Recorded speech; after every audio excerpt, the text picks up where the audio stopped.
Assalamualaikum dan salam sejahtera. Nama saya Nuraina Batrisha binti Syuib dari kelas PT2 S2-3.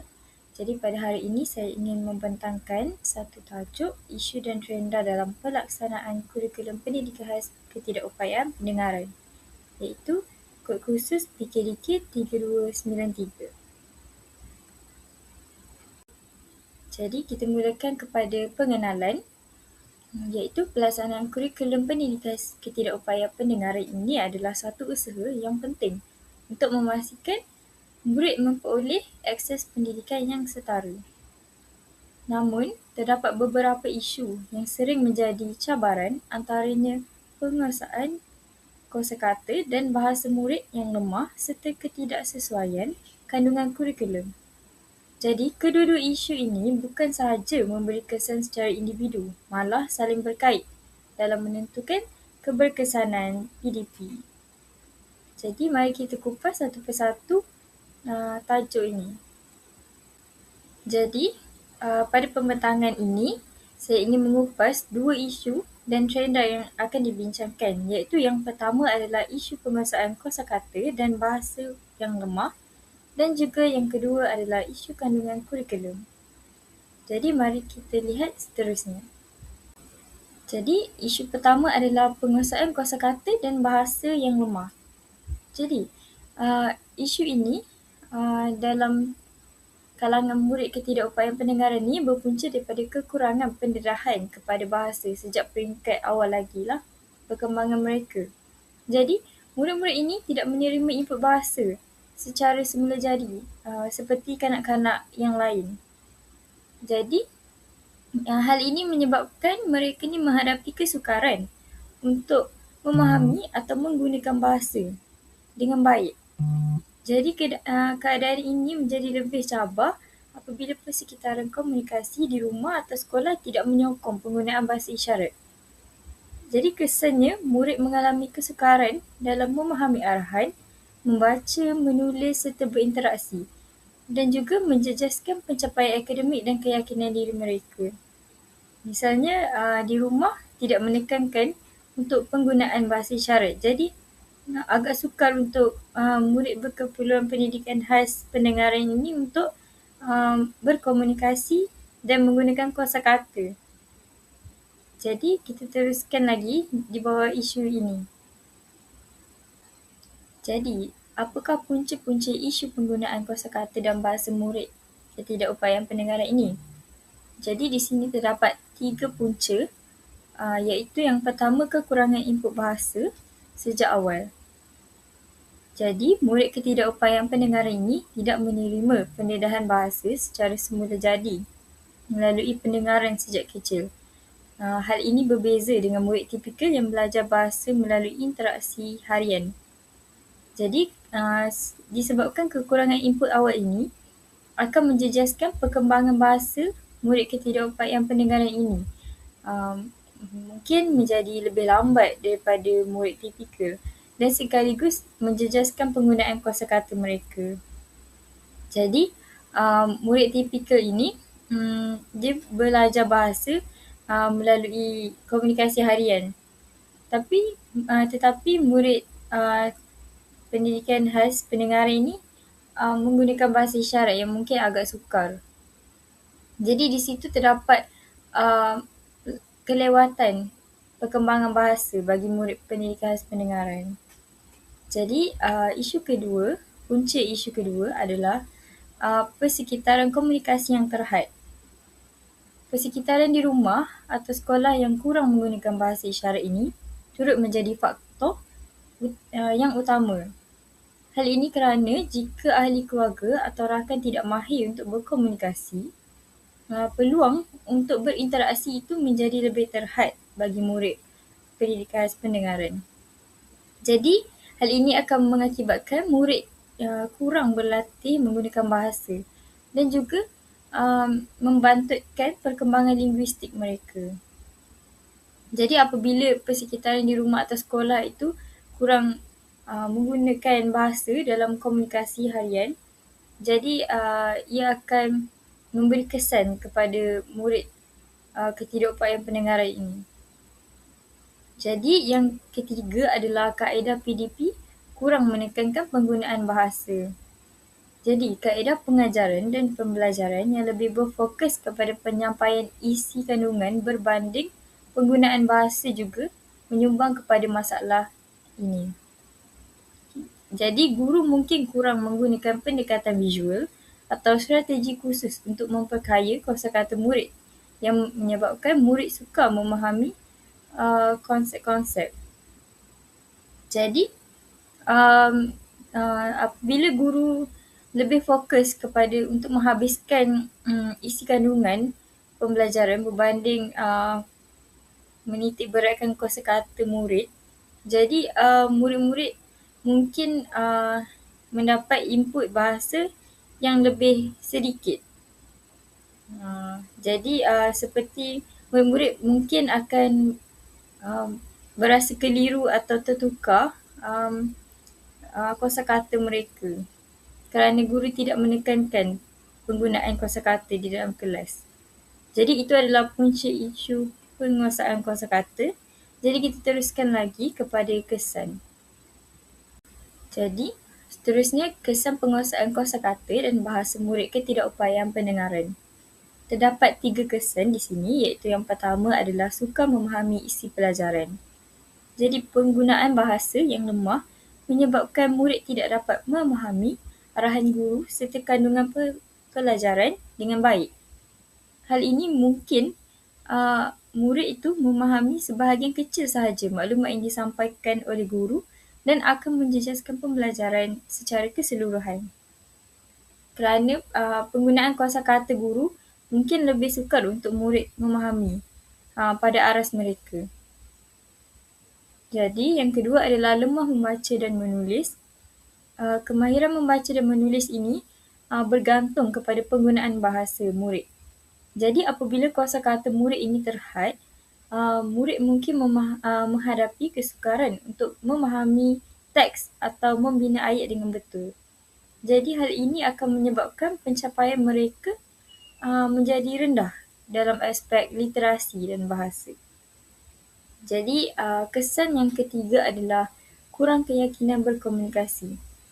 Jadi murid yang lemah dalam bahasa ini cenderung berasa kurang yakin untuk berkomunikasi dengan orang sekeliling. Jadi murid ini mungkin takut untuk melakukan kesilapan atau mungkin murid ini takut untuk berkomunikasi kerana bahasa yang digunakan tidak difahami orang lain. Jadi murid ini lebih memilih untuk berdiam diri. Akan tetapi keadaan ini boleh menjejaskan perkembangan sosial dan emosi mereka jika mereka tidak berkomunikasi dengan orang lain, misalnya guru atau rakan sekelas. Jadi ini adalah kesan-kesan penggunaan penguasaan kosakata dan bahasa murid ketidakupayaan pendengaran. Baiklah, jadi kita teruskan kepada isu yang kedua adalah kandungan kurikulum.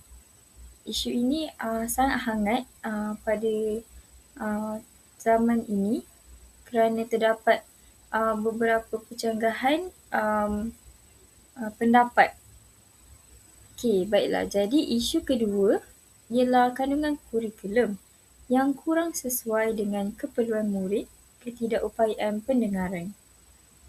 Jadi kebanyakan kandungan kurikulum dibangunkan berdasarkan keperluan murid arus perdana tanpa mengambil kira perbezaan dari segi keupayaan komunikasi serta pemahaman murid kurang upaya pendengaran dan juga murid-murid khas yang lain.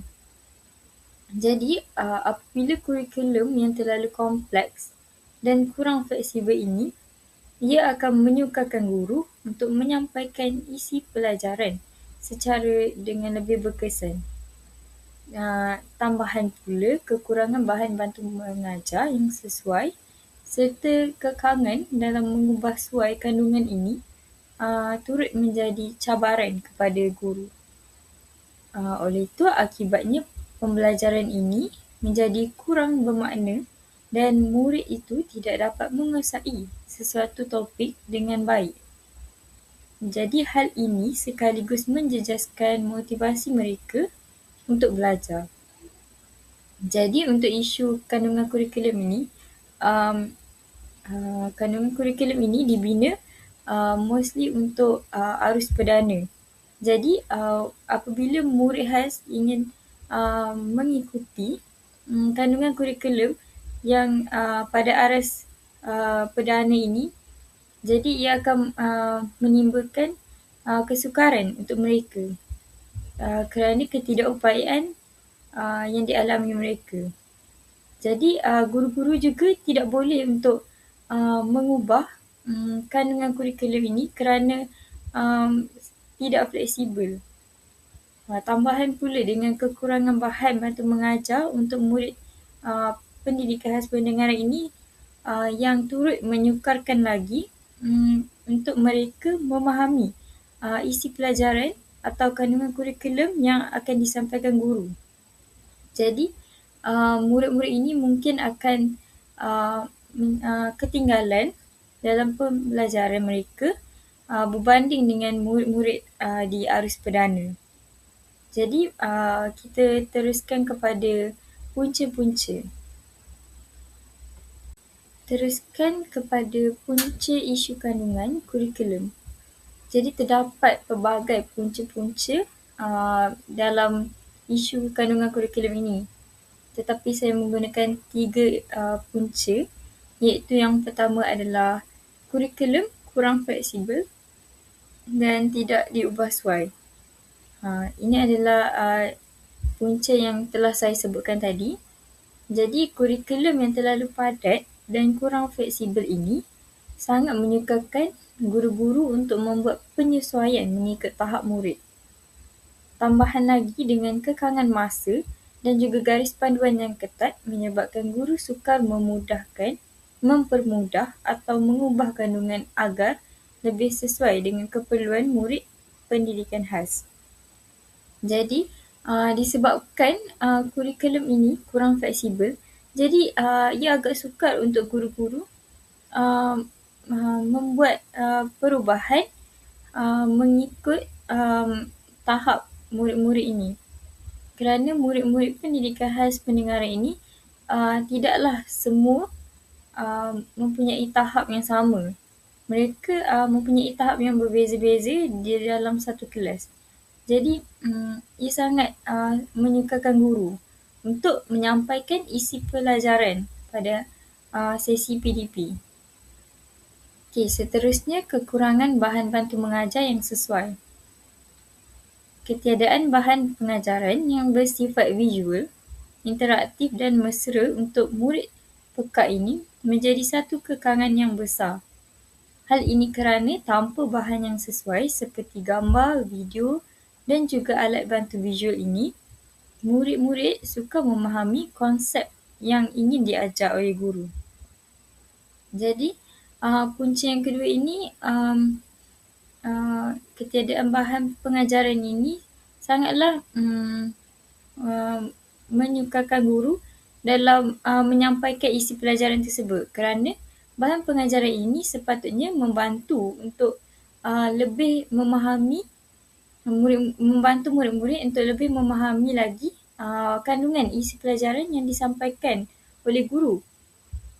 Jadi jika tiada bahan atau kurang bahan bantu mengajar yang sesuai, hal ini akan menjejaskan juga pemahaman murid-murid terhadap PDP yang disampaikan oleh guru. Okey, jadi seterusnya punca ketiga iaitu penggunaan bahasa kurikulum yang terlalu abstrak. Jadi, kandungan kurikulum sering menggunakan istilah yang kompleks dan abstrak yang ini menyukarkan murid-murid ketidakupayaan pendengaran ini untuk memahami sesuatu pembelajaran yang disampaikan. Jadi, kekangan ini dalam memahami bahasa menyebabkan murid-murid ini gagal menguasai konsep dengan baik. Hal ini kerana seperti yang telah saya katakan tadi, kandungan kurikulum ini dia lebih diubah suai mengikut murid-murid di arus perdana. Bukanlah bukanlah semua tetapi uh, uh, separuh atau majoritinya mengikut kepada arus perdana. Jadi untuk murid-murid di arus pendidikan khas ini, mereka agak sukar untuk memahami um, bahasa-bahasa yang digunakan di dalam kurikulum itu. Lebih-lebih lagi bahasa yang abstrak. Baiklah, kita teruskan kepada kesan. Terdapat beberapa kesan daripada isu kandungan kurikulum itu. Antaranya adalah yang pertama, murid sukar memahami kandungan pelajaran. Apabila kandungan terlalu kompleks dan tidak disesuaikan mengikut tahap murid, murid-murid ini menghadapi kesukaran untuk memahami konsep yang diajar oleh guru. Hal ini akan menyebabkan mereka lebih ketinggalan dalam pembelajaran kerana murid-murid ini tidak memahami bahasa yang digunakan dalam kandungan pelajaran itu. Mungkin bahasa itu lebih arasnya lebih tinggi dan tidak sesuai untuk murid-murid berkeperluan pendidikan khas pendengaran. Dan yang kedua, kesan kedua adalah pembelajaran menjadi kurang bermakna. Kandungan yang tidak relevan atau terlalu sukar untuk murid-murid ini menyebabkan mereka tidak dapat mengaitkan pembelajaran mereka dan juga dengan pengalaman harian mereka. Jadi hal ini menjadikan pembelajaran kurang menarik dan tidak memberi impak yang mendalam. Jadi apabila murid-murid ini tidak memahami sesuatu pengajaran, pembelajaran mereka, jadi murid-murid ini mungkin akan lebih berasa bosan dan juga kurang berminat untuk belajar kerana pemahaman mereka. Jadi akibatnya murid-murid ini akan lebih tidak fokus dan juga tidak memahami sesuatu pembelajaran itu di dalam kehidupan seharian. Misalnya guru mengajarkan topik pemakanan yang sihat. Jadi bahasa-bahasa yang digunakan itu merupakan aras tinggi, jadi murid-murid ini tidak dapat untuk mengaitkan pemakanan sihat itu di dalam kehidupan seharian mereka. Jadi kesan isu yang ketiga adalah jurang pencapaian semakin meningkat. Kegagalan menguasai kandungan kurikulum ini menyebabkan jurang pencapaian antara murid ketidakupayaan pendengaran dan juga murid arus perdana ini semakin besar. Hal ini memberi kesan jangka panjang terhadap perkembangan akademik dan juga peluang masa depan. Jadi apabila murid-murid pendidikan khas pendengaran dan juga murid arus perdana ini mempunyai jurang pencapaian akademik yang jauh, maka kesannya dalam sektor pekerjaan juga mungkin tidak akan menerima murid pendidikan khas di dalam satu kerjaya kerana mentaliti masyarakat mungkin mengatakan yang murid-murid berkeperluan pendidikan khas ini akan menyusahkan mereka dan memberi efek kepada kerjaya. Jadi hal ini menyebabkan murid pendidikan khas ini tidak akan diterima di dalam sesuatu pekerjaan jika jurang pencapaian semakin berbeza. Jadi itu adalah kesan-kesan isu kandungan kurikulum. Jadi seterusnya adalah hubung kait isu dengan teori pembelajaran.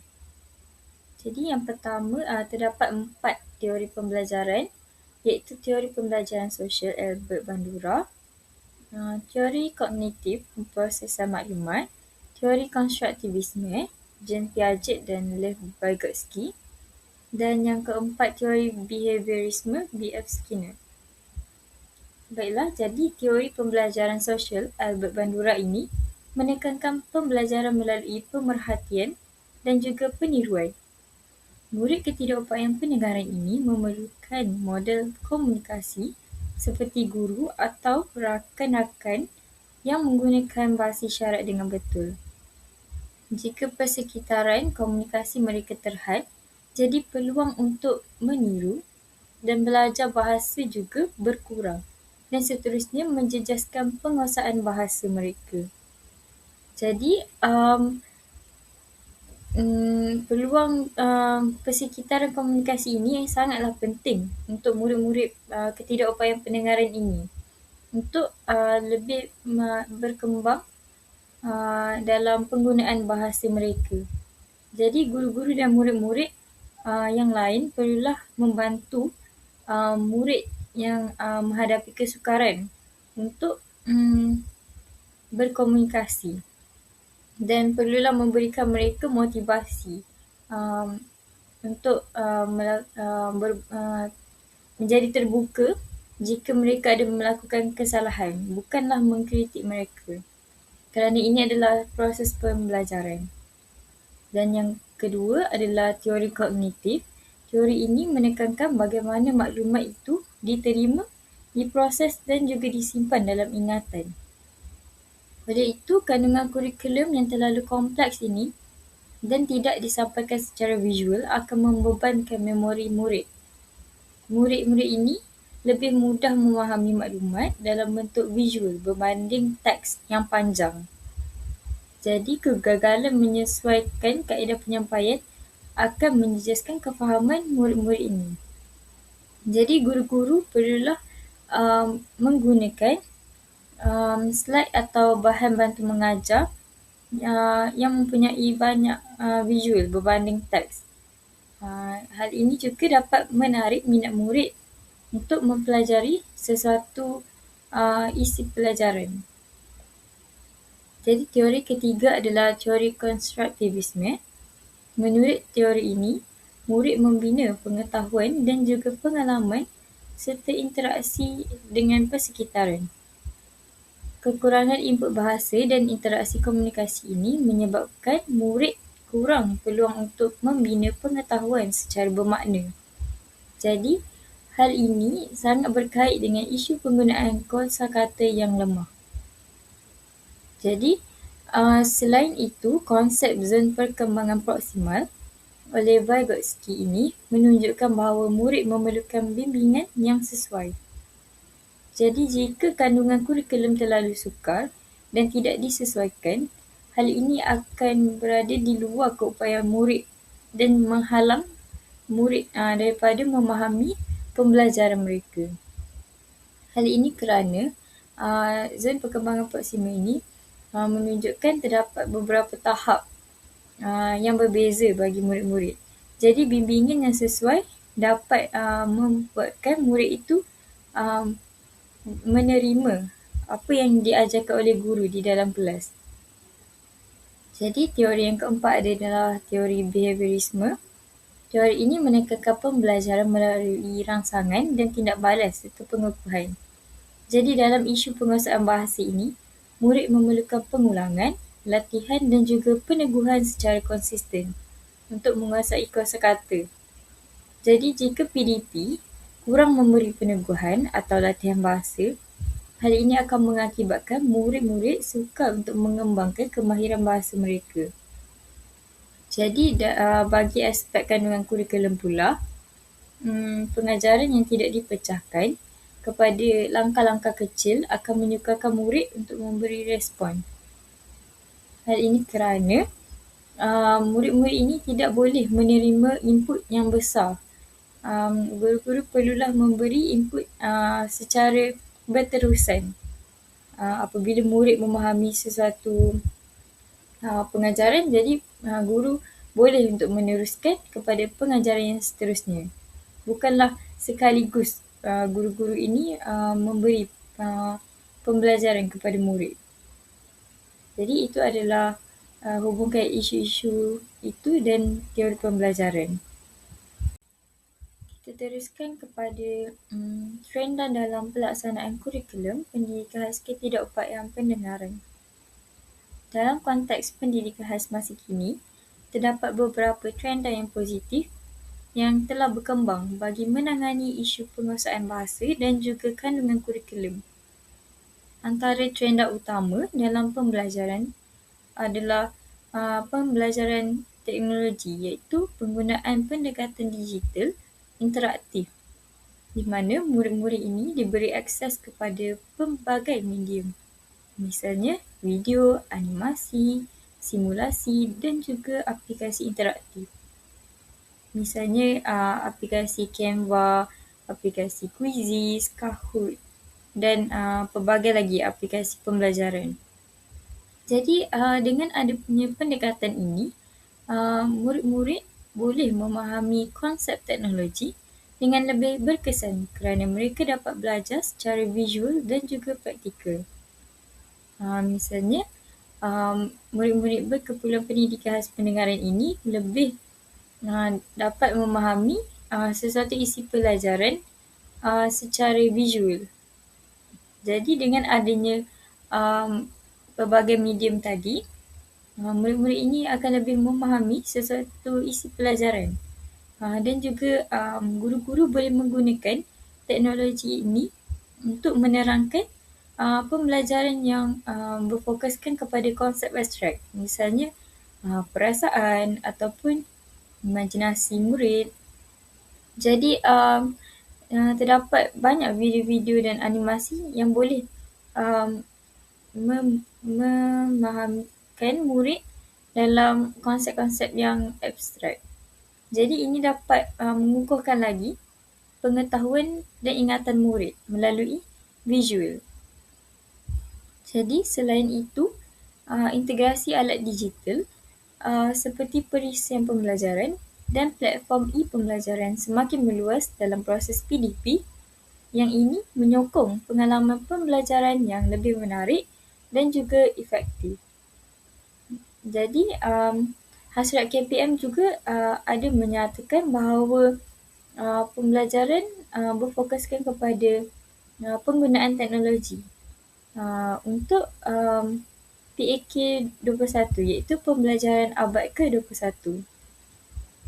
Jadi di samping itu, trenda ke arah kurikulum yang fleksibel dan juga modular ini semakin diberi penekanan.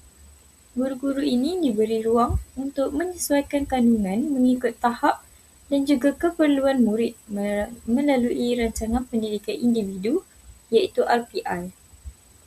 Pendekatan berpusatkan murid ini juga menjadi amalan utama, iaitu pengajaran disesuaikan dengan gaya pembelajaran murid, ketidakupayaan pendengaran yang lebih bergantung kepada rangsangan visual dan juga pengalaman yang konkret. Jadi pembelajaran modular ini juga sangat berkembang pada zaman kini untuk murid-murid ini lebih memahami sesuatu konsep dan juga pembelajaran yang disampaikan guru. Jadi itu adalah trenda-trenda dalam pelaksanaan kurikulum pendidikan khas ketidakupayaan pendengaran. Jadi kesimpulannya, secara keseluruhan, isu penguasaan kosakata dan juga bahasa yang lemah ini serta kandungan kurikulum yang kurang sesuai saling berkait dan menjejaskan keberkesanan pembelajaran murid ketidakupayaan pendengaran ini. Murid-murid yang lemah bahasa sukar memahami pelajaran, manakala kurikulum yang tidak disesuaikan memburukkan lagi masalah ini. Jadi trenda positif seperti penggunaan pendekatan teknologi visual dan juga kurikulum fleksibel dan modular ini membantu untuk menangani isu tersebut. Jadi penyesuaian kurikulum, pengukuhan bahasa dan juga strategi pengajaran yang inovatif perlu dilaksanakan dengan sokongan daripada guru, ibu bapa, pihak-pihak sekolah dan juga pihak berkepentingan untuk meningkatkan lagi potensi murid-murid ini. Jadi kita sudah sampai kepada penghujung pembentangan. Jadi ini adalah rujukan-rujukan yang telah digunakan untuk melaksanakan pembentangan ini. Baiklah, itu sahaja daripada saya untuk pembentangan ini. Sekian, terima kasih.